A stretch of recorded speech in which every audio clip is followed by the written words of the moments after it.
Hi guys, ఈరోజు మీతో కొన్ని విషయాలు షేర్ చేసుకోవాలనిపిస్తుంది. ఏంటంటే, ఒక అబ్బాయి లైఫ్ ఎంత కష్టంగా ఉంటుంది అనేది నాకు ఇప్పుడిప్పుడే తెలుస్తుంది.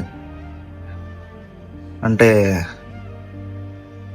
అమ్మాయిలకి అందరూ కేర్ చూపిస్తారు, కానీ అబ్బాయిని ఎవరు పట్టించుకుంటారు? వాడి బాధలు ఏంటి, వాడి ఇష్టాలు ఏంటి, వాడి కోరికలు ఏంటి, వాడు ఏం చెయ్యాలనుకుంటున్నాడు అనేసి ఎప్పుడైనా మీరు మీ అబ్బాయికి కానీ, మీ బాయ్ ఫ్రెండ్కి కానీ, మీ అన్నయ్యకి కానీ, మీ తమ్ముడికి కానీ ఎప్పుడైనా అడిగారా? ఒకసారి అడిగి చూడండి. అడగకపోతే ఒకసారి అడిగి చూడండి. అనియా, నీకంతా బాగానే ఉందా? నువ్వు ఓకేనా? ఏమైనా కష్టం ఉంటే చెప్పరా నాతోని అనేసి మీ అన్నయ్యని కానీ, మీ బాయ్ ఫ్రెండ్ని కానీ, మీ కొడుకుని కానీ, మీ తమ్ముడిని కానీ ఒకసారి అడిగి చూడండి. అండి అడిగేం చెప్తానండి అని మీకు తెలుస్తుంది. ఎందుకంటే ఎప్పుడూ మీ కష్టాలు మేము విన్నా కానీ ఒక అబ్బాయి తన కష్టాలు ఎవరికీ చెప్పుకోడు. కనీసం వాళ్ళ బెస్ట్ ఫ్రెండ్ కూడా మ్యాక్సిమం వాడు చెప్పడానికి ఇబ్బంది పడతాడు. ఎందుకంటే ఎవరైనా అడిగితే చెప్తారు, కానీ వాళ్ళకు వాళ్ళు చెప్పరు.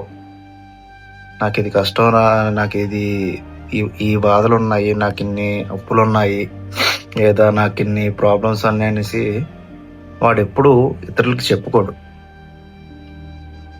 వాడిలో వాడే దాచుకొని బయటకి ఎప్పుడు ఎక్స్పోజ్ చేయడు. సో మీ అందరికీ చెప్పేది ఒకటే, మీకు కనుక టైం ఉంటే ఒకరోజు పక్కన కూర్చోబెట్టుకుని ఒకసారి మాట్లాడి చూడండి. అరే బాబు, నీకే కష్టం ఉంది నాతో చెప్పరా అనేసి మీ కొడుకుని మీరు అడగండి. అరే అన్నయ్య, నీ ప్రాబ్లం ఏంట్రా, నీకు ఏమైనా కష్టాలు ఉన్నాయా, నీకు నేనైనా హెల్ప్ చేయగలనా? మీరు హెల్ప్ చేయ అవసరం లేదు, హెల్ప్ చేయగలనా అనేసి అడిగితే చాలు, వాళ్ళకి ఎంతో ధైర్యం ఉంటుంది. అలాగే మీ బాయ్ ఫ్రెండ్కి కానీ ఎవరికైనా సరే మీకు అడగండి, బాబు ఎలాగున్నావు, తిన్నావా ఏంటి అనేసి ఒకసారి అడిగి చూడండి. తిన్నావా, బాగున్నావా, నీకంతా ఓకేనా, ఆర్ యూ ఫీలింగ్ బెటర్ అనేసి ఒకసారి అడిగి చూడండి. అంతే, వాళ్ళు ఎంత హ్యాపీగా ఫీల్ అవుతారో. వాడు చెప్పుకోడు, కానీ మీరు అడిగినందుకు వాడు చాలా తృప్తిగా ఫీల్ అవుతాడు. అంతే. So think about them.